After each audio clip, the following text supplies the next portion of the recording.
Mummy, तुम्ही उगाचच चिंता करत आहात. मी प्रत्येक गोष्टीवर बारकाईने लक्ष ठेवले आहे. यावेळी तुम्हाला कोणतीही चूक दिसणार नाही. तुम्ही फक्त निर्धास्त राहा आणि पटकन जाऊन ती साडी घालून या, जी मी तुम्हाला भेट दिली होती. अरे माझ्या गोड मुला, तुझ्यासारखा मुलगा प्रत्येकाच्या नशिबी असो. तुझ्या असण्यामुळेच मी निर्धास्त आहे. निर्मला आपल्या मुलावर, रोहितवर प्राणाहूनही जास्त प्रेम करत होती. तो तिच्या जीवाचा तुकडा होता. त्या दिवशी कमल आणि निर्मलाच्या कुटुंबाने एक शानदार पार्टी आयोजित केली होती. संपूर्ण कुटुंब, मित्र आणि अमेरिकेत राहणाऱ्या जवळच्या नातेवाईकांसह आनंद साजरा करत होते. त्यांची वसाहत धरम रोडवर होती. कधी कधी दिवसाही मुख्य रस्त्यावर जंगलातून हरणे धावताना दिसायची. पार्टीचं कारण म्हणजे कमलच्या एकुलत्या एका मुलाला, रोहितला, अभियांत्रिकी महाविद्यालयात प्रवेश मिळाला होता. कमल आणि निर्मला काही वर्षापूर्वीच आपल्या 2 वर्षांच्या मुलासह कॅलिफोर्नियाला आले होते. दोघेही सॉफ्टवेअर अभियंते होते. आता रोहित मोठा झाला होता आणि त्याचे काही मित्रही पार्टीला आले होते. जेवणासाठी काही पदार्थ हॉटेलमधून मागवले होते, तर काही घरीच बनवण्यात आले होते. सगळेच जेवणाची प्रशंसा करत होते. उत्तर भारतीय, दक्षिण भारतीय आणि गुजराती पदार्थांचा मेळ होता. इडली, ढोकळा, खट्टा मिठा भात, दूधपाक, मिठाया हे विशेष आकर्षण होते. रोहितच्या अमेरिकन मित्राने विचारले, इतकं सगळं तुम्ही घरात कसं मॅनेज करता? रोहित हसून म्हणाला, आमच्याकडे 12 वर्षांपासून एक गुजराती मेड आहे, जिला सगळ्या प्रकारच्या भारतीय पदार्थांचे उत्तम ज्ञान आहे. इतक्यात एक वयोवृद्ध महिला आणि एक तरुणी हातात ट्रे घेऊन आल्या. रोहितने त्या वृद्ध महिलेचा हात धरत म्हटले, विभाजी, तुम्ही खूप स्वादिष्ट जेवण बनवलं आहे. माझ्या अमेरिकन मित्रांनाही खूप आवडलं. विभा धन्यवाद म्हणत पुढे जात असतानाच रोहितने विचारले, तुमच्यासोबत ही मुलगी कोण आहे? आज पहिल्यांदाच पाहतोय. ही माझी मुलगी प्रियंका आहे. उद्यापासून ती इथे पार्ट टाईम काम करेल. ती सुद्धा खूप चांगला स्वयंपाक करते. रोहित प्रियंकाकडे नजर फिरवत राहिला. प्रियंकाने दोघांना हाय केले आणि निघून गेली. तिला जाताना पाहत तो हरवून गेला. त्याचा मित्र म्हणाला, अरे कुठे हरवलास? ती तर गेली, पण मला हे टिपिकल भारतीय सौंदर्य पाहून सलाम करावासा वाटतो. कधी कधी काम जास्त असेल तर अधिक वेळ काम करावे लागायचे. प्रियंका फक्त स्वयंपाकच नव्हे तर लॉन्ड्रीचेही काम करायची. कपडे ऑटोमॅटिक मशीनमध्ये धुणं, वाळवणं, घराची स्वच्छता करणे आणि स्वयंपाकघरातील भांडी डिशवॉशरमध्ये ठेवणे हे तिचे काम होते. जर डिशवॉशर भरले असेल तर तिला ते सुरू करावे लागे. ती फक्त स्वयंपाकासाठी वापरलेली भांडीच धुत असे. इतर भांडी धुणे तिच्या कामात नव्हते. विभाने प्रियंकाला संपूर्ण काम समजावून सांगितले होते. रोहितची आई निर्मलाही ती सांगून गेली होती की उद्यापासून प्रियंकाच येईल. तिला एका भारतीय स्टोअरच्या किचनमध्ये काम मिळाले होते, त्यामुळे तिला तिथे जास्त वेळ द्यावा लागणार होता. त्याचबरोबर प्रियंका काही महिन्यांनी कॉलेजला जाणार होती, त्यामुळे खर्चही वाढणार होता. प्रियंकाच्या वडिलांचेही त्याच भारतीय ग्रोसरी स्टोअरमध्ये काम होते. पती पत्नी दोघांचे मिळून पुरेसं उत्पन्न मिळत होते, ज्यामुळे घर चालवणे शक्य होत होते. प्रियंका आपल्या आईवडिलांची एकुलती एक मुलगी होती आणि खूप लाडकीही होती. ती दिसायला अत्यंत सुंदर होती. लाखात एक. फक्त मुलगेच नाही तर मुलीही तिच्या सौंदर्यावर मोहित होत्या. पार्टीच्या दुसऱ्या दिवसापासून प्रियंका कमलच्या घरी कामासाठी यायला लागली. कमलचे कुटुंब कट्टर शाकाहारी होते. इतके की त्यांच्या घरात लसूण कांदासुद्धा आणले जात नव्हते. त्यांनी खास गुजराती कामाला ठेवली होती, कारण तिचे कुटुंबही शुद्ध शाकाहारी होते. जेव्हा रोहित लहान होता तेव्हा त्याला त्याची आई शाळेत सोडत असे. त्यानंतर दुपारी विभा त्याला कारने घरी आणायची, जेवण द्यायची, कपडे बदलून द्यायची आणि त्याचे एक्स्ट्रा क्लासेस, स्विमिंग इत्यादींसाठी सोडत असे. संध्याकाळी त्याची आई पुन्हा त्याला घ्यायला यायची. आता प्रियंका सकाळी 1 तास यायची आणि दुपारी कॉलेजहून परत आल्यावर 2 तास बाकीचे काम करायची. ती स्वतःच्या कारने यायची. तिच्या येण्याने रोहितला हवे ते गुजराती पदार्थ बनवून घेता येऊ लागले. तो तिच्या सौंदर्यावर पूर्णपणे फिदा झाला होता. प्रियंका त्याची खोली व्यवस्थित स्वच्छ आणि सुंदर ठेवायची. रोहित तिच्या कामाने खूप खुश झाला होता आणि रोज काही ना काही बहाण्याने तिच्याशी बोलत असे. त्या काळात उन्हाळी सुट्ट्या होत्या. अमेरिकेत जून ते ऑगस्ट या कालावधीत जवळपास 3 महिने समर वॅकेशन असते. एका दिवशी दुपारी प्रियंका आली. ती घरात व्हॅक्युमिंग करत होती. रोहित तिच्या जवळ गेला आणि म्हणाला, हाय, तू खूप सुंदर आहेस. व्हॅक्यूम क्लिनरच्या आवाजामुळे प्रियंकाला काही ऐकू आले नाही. तेव्हा रोहितने आपल्या पायाने बटन दाबून मशीन बंद केले आणि पुन्हा म्हणाला, तू खूप सुंदर आहेस. प्रियंका म्हणाली, हे मला माहिती आहे, सगळेच सांगतात. अजून काही? रोहित हसत म्हणाला, तू स्वयंपाकही छान करतेस. प्रियंका म्हणाली, हो, हेही मला माहीत आहे. रोहितने तिच्या डोक्यावर हलकीशी टपली मारत हसत म्हटले, बस आता काही नाही. माझी आजीबाई, चल मला कॉफी करून दे आणि स्वतःसाठी घेऊन ये. प्रियंका म्हणाली, नाही, मी नाही पिणार. थोड्या वेळाने तिने कॉफी तयार करून ठेवली आणि कामात गुंतली. रोहितने विचारले, तुझी आई सांगत होती की तू कॉलेज जॉईन करतेस? प्रियंका म्हणाली, हो, मी इथल्या जवळच्या कॉलेजमध्ये अकाउंटिंगचा कोर्स करणार आहे. हे घरापासून फक्त 1 मैल अंतरावर आहे. एके दिवशी रोहितने प्रियंकाला विचारले, तू मला गॅरेजपर्यंत सोडू शकतेस का? माझी कार सकाळी मेकॅनिककडे दिली होती. आईने मला घरी सोडले, पण आता ती बिझी आहे. काही प्रॉब्लेम नसेल तर चालेल, नाहीतर मी कॅब बुक करतो. प्रियंका म्हणाली, नाही, काही प्रॉब्लेम नाही, मी तुला सोडते. रोहित तिच्या कारमध्ये बसला. जाताना तो म्हणाला, चल उरलेली कॉफी कारमध्येच पिऊया. दोघांनी कारमध्येच कॉफी घेतली. प्रियंकाने रोहितला गॅरेजमध्ये सोडले. कारमधून उतरताना रोहित म्हणाला, थँक्स. तू जशी सुंदर आहेस तशीच सुंदर ड्रायव्हिंग करतेस. प्रियंका हसत म्हणाली, मी तुला थँक्स कुठल्या गोष्टीसाठी देऊ? सुंदर म्हणण्याच्या की ड्रायव्हिंगच्या? रोहित हसत म्हणाला, सुंदर तर तुला सगळेच म्हणतात, म्हणून ड्रायव्हिंगसाठीच थँक्स दे. प्रियंका मोठ्याने हसली आणि म्हणाली, चल, थँक्स फॉर बोथ कॉम्प्लिमेंट्स, आणि ती निघून गेली. इकडे कमल आणि निर्मलाने रोहितसाठी कमलच्या मित्राच्या मुलीला सुगंधाला पसंत केले होते. एके दिवशी कमलने मुलाला बोलावले आणि सांगितले, सुगंधा सगळ्या दृष्टीने तुझ्यासाठी योग्य वाटते. आम्ही फक्त औपचारिकता म्हणून तुझ्या होकाराची वाट पाहतोय. तेव्हा रोहित म्हणाला, पण मी सुगंधाला कधीही त्या नजरेने पाहिलेच नाही. मी मम्मीला सांगितले होते की मी प्रियंकाला प्रेम करतो, पण हे तुम्हाला मान्य नाही. कमल म्हणाले, तुझ्या आजी आजोबांनी माझ्याशी विचार करून तुझ्या आईचं लग्न लावलं होतं, पण तेव्हा देश आणि काळ वेगळे होते. रोहितच्या वडिलांनी स्पष्ट सांगितले, माझ्या हयातीत असं काही होणार नाही. प्रियंकाची जात आणि परंपरा आपल्यापेक्षा पूर्ण वेगळी आहे. त्यावेळी रोहित आपल्या वडिलांना काही उत्तर देऊ शकला नाही. हळूहळू वेळ जात राहिला. सध्या समर व्हॅकेशनमध्ये रोहितकडे काही खास काम नव्हते. तो सकाळी जिमला जायचा, संध्याकाळी पोहायला जायचा आणि बाकीचा वेळ घरीच असायचा.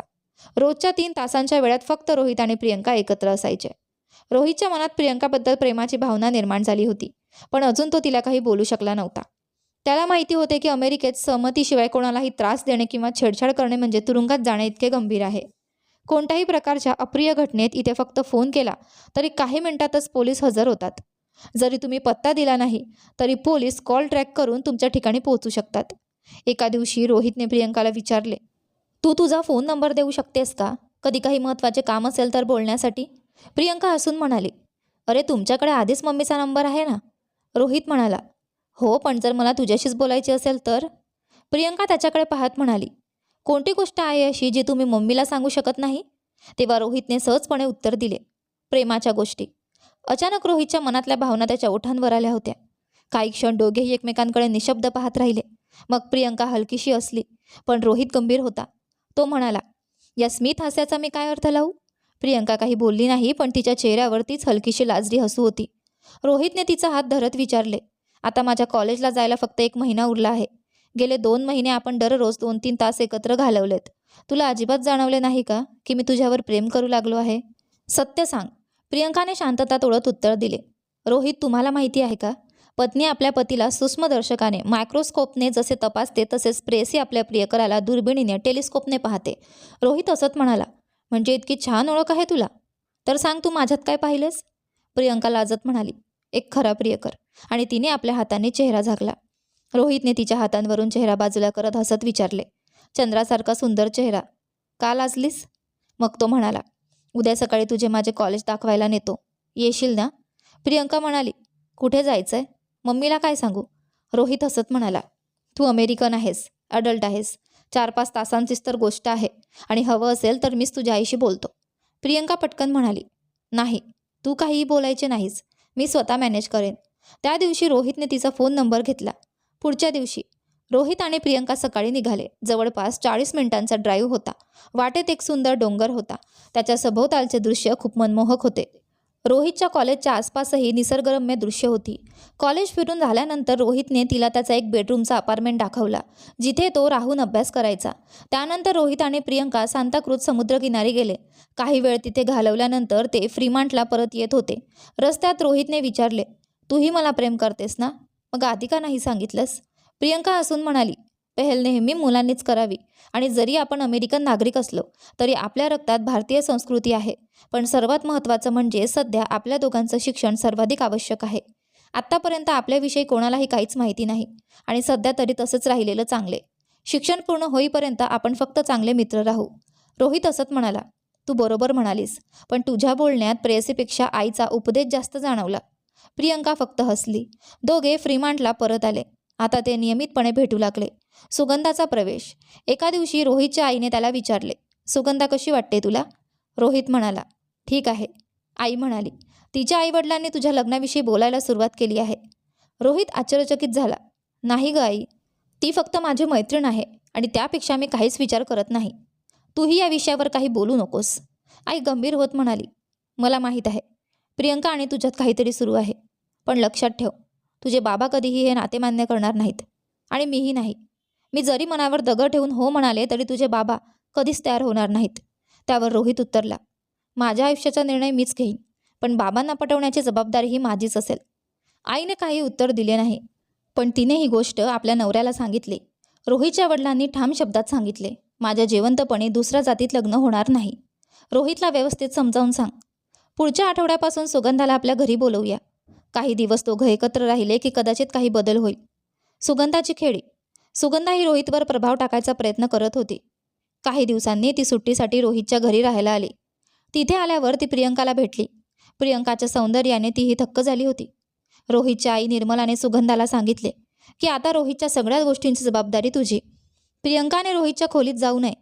प्रियंका रोज घरातली कामं करून निघून जायची. निर्मला तिला नोकरीतून काढू शकत होती, पण अमेरिकेत नवीन मदतनीस मिळणे अवघड होते. आता प्रियंका आणि रोहितचं भेटणं कठीण झालं होतं. फोनवर बोलण्यासाठीही रोहितला घराबाहेर जावं लागायचं. गुप्त भेट. एका दिवशी रोहितने प्रियंकाला फोन करून भेटायला बोलावले. तो तिला समजावत म्हणाला, सुगंधा फक्त माझ्या बाबांच्या मित्राची मुलगी आहे. ती माझ्या कॉलेजमध्ये शिकते, पण तिच्याबद्दल माझ्या मनात काहीही नाही. लवकरच मी आईबाबांना आपल्याविषयी सांगणार आहे. प्रियंका शांत होती, पण तिच्या डोळ्यांमध्ये चिंता स्पष्ट दिसत होती. सुगंधाची चाल. दरम्यान सुगंधाच्या वागण्यामुळे रोहितचे आईवडील खूप आनंदी होते. सुगंधा नेहमी रोहितच्या भोवती राहायची आणि त्याची काळजी घ्यायची. आईच्या सांगण्यावरून रोहित तिला ग्रोसरी शॉपिंगला घेऊन जायचा. एक अनपेक्षित प्रसंग. एका दिवशी घरातले दोन्ही बाथरूम्स व्यस्त होते, त्यामुळे सुगंधा रोहितच्या बाथरूममध्ये अंघोळीसाठी गेली, पण आतून दार बंद करायला विसरली. तोपर्यंत रोहित बाहेर गेला होता, पण काही वेळाने तो परत आला आणि त्याने बाथरूमचं दार उघडलं. तेव्हाच सुगंधाची नजर त्याच्यावर पडली. ती जोरात किंचाळली. तू इथे कसा? रोहित गोंधळून म्हणाला, हे माझं बाथरूम आहे. मला माहीत नव्हतं की तू आत आहेस. त्याचवेळी प्रियंका नाश्ता घेऊन तिथे आली आणि म्हणाली, सुगंधा दी, नाश्ता तयार आहे. प्रियंकाने सुगंधा आणि रोहित दोघांना पाहिले. तसेच त्यांनीही एकमेकांकडे पाहिले. सुगंधा घाईघाईने प्रियंकाकडे पाहत म्हणाली, तू काही वेगळं समजू नकोस. हा फक्त एक योगायोग आहे. रोहित खोलीतून बाहेर गेला, पण सुगंधाने ते दृश्य त्याच्या डोळ्यांसमोरून काही केल्या हटत नव्हते. नंतर त्याने प्रियंकाला फोन करून समजावले, तू जे काही पाहिलंस ते फक्त एक अपघाती प्रसंग होता. त्यात काहीच अर्थ नाही. सुगंधाची योजना. एका दिवशी सुगंधाने रोहितच्या खोलीत तिच्या आवडीचा रूम फ्रेशनर स्प्रे केला. रोहित खोलीत शिरताच म्हणाला, आज काहीतरी नवीन सुवास येतोय खोलीत. सुगंधा खोली सजवत होती. ती म्हणाली, हो, मी नवीन स्प्रे वापरला. आवडला का? रोहित म्हणाला, नो नो, तुझी निवड तर कमाल आहे. खूप छान सुवास आहे. त्याचवेळी प्रियंका तिथून जात असताना त्यांचं बोलणं ऐकू आलं. तिच्या मनात पहिल्यांदाच भीती दाटून आली. कदाचित आता मी रोहितची प्रियसी राहिले नाही. साखरपुड्याची चर्चा. पुढच्या दिवशी नवीन वर्षाचा दिवस होता. रोहितच्या वडिलांचे मित्र रमेश आले होते. कमलने रोहितला बोलावून रमेश यांच्याशी ओळख करून दिली. रमेश म्हणाले, का नाही नवीन वर्षाच्या दिवशी नवीन नात्याबद्दल बोलूया?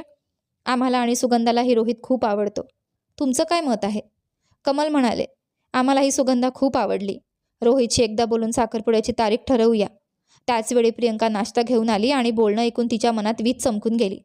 कमलने रोहितला बोलावून विचारले, बेटा तुला माहीत आहे, सुगंधासोबत तुझ्या लग्नाची चर्चा सुरू आहे.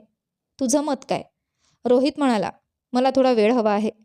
रमेश म्हणाले, हो, काही घाई नाही. विचार करून तुझ्या वडिलांना कळव. नवीन वर्षाची पार्टी. कमलने रोहितला सांगितले, संध्याकाळी सुगंधाला घेऊन न्यू इयर सेलिब्रेशनला जा. रोहितला इच्छा नव्हती, पण सगळ्यांच्या आग्रहाखातर तो गेला. त्या ठिकाणी प्रियंका तिच्या आईवडिलांसोबत आली होती. दोघांनी एकमेकांना पाहिलं, पण बोलणं झालं नाही. पार्टी संपल्यावर घरी आल्यावर कमल म्हणाले, प्रियंकाला विसर, आपण अमेरिकन आहोत.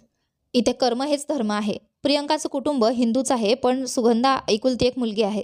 तिचं कुटुंब श्रीमंत आहे. त्यांच्या संपत्तीचा वारसाही तूच होशील. रोहित संतापला, व पप्पा, धर्माचा मुद्दा सोडून आता तुम्ही थेट पैशांवर आलात. मी हे सगळं कधीही मान्य करणार नाही. कमल चिडून ओरडले, तुला मान्य असो वा नसो, प्रियंकाशी लग्न करायचं असेल तर आधी आईवडिलांचा अंतिम संस्कार करावा लागेल. प्रियंकाला कामातून काढून टाकणं. दुसऱ्या दिवशी निर्मलाने प्रियंकाच्या आई विभाला बोलावले आणि म्हणाली, आता तुझ्या मुलीनं काही वेळ काढून इथलं काम थांबवावं.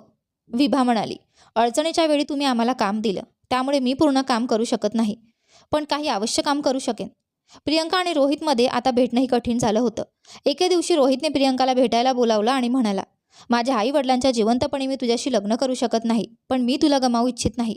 माझ्यावर विश्वास ठेव. सुगंधामध्ये मला अजिबात स्वारस्य नाही. हे नातं माझ्यावर लादलं जात आहे. प्रियंका हसत म्हणाली, प्रत्येक प्रेमकथेचा शेवट आवडता असेलच असं नाही. रोहित म्हणाला, मी तुला गमावू शकत नाही. फक्त 4-5 महिन्यात आपलं शिक्षण पूर्ण होईल. मला एक प्रसिद्ध इलेक्ट्रिक कार कंपनीत जॉब मिळाला आहे.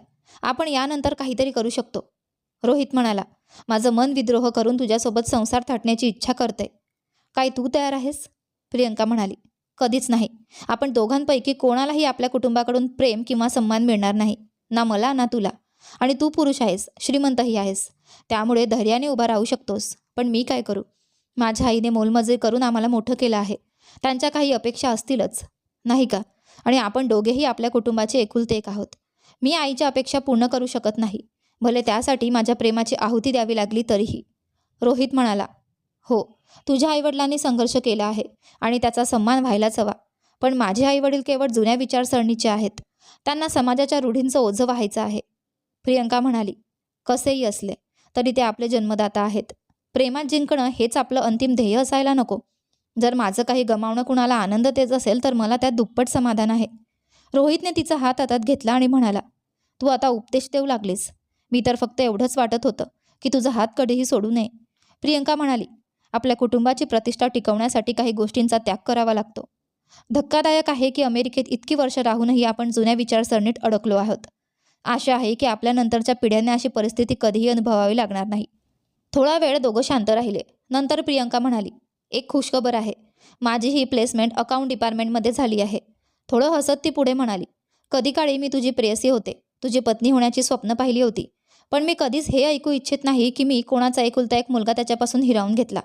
म्हणूनच हा नातेसंबंध संपवणं योग्य ठरेल. कदाचित तुझे आईवडील तुझ्या हट्टापायी मला स्वीकारतील, पण पुढे जाऊन ते माझ्या सामाजिक स्थितीवर बोट ठेवतीलच.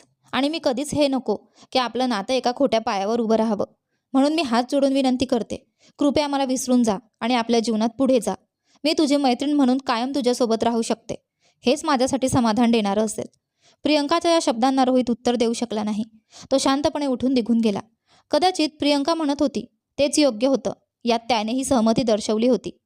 तर ही कथा आवडली असेल तर लाईक, शेअर आणि कमेंट करायला विसरू नका. नवीन असाल तर चॅनलला सबस्क्राईब करा. धन्यवाद. पुढच्या कथानवेत भेटूया.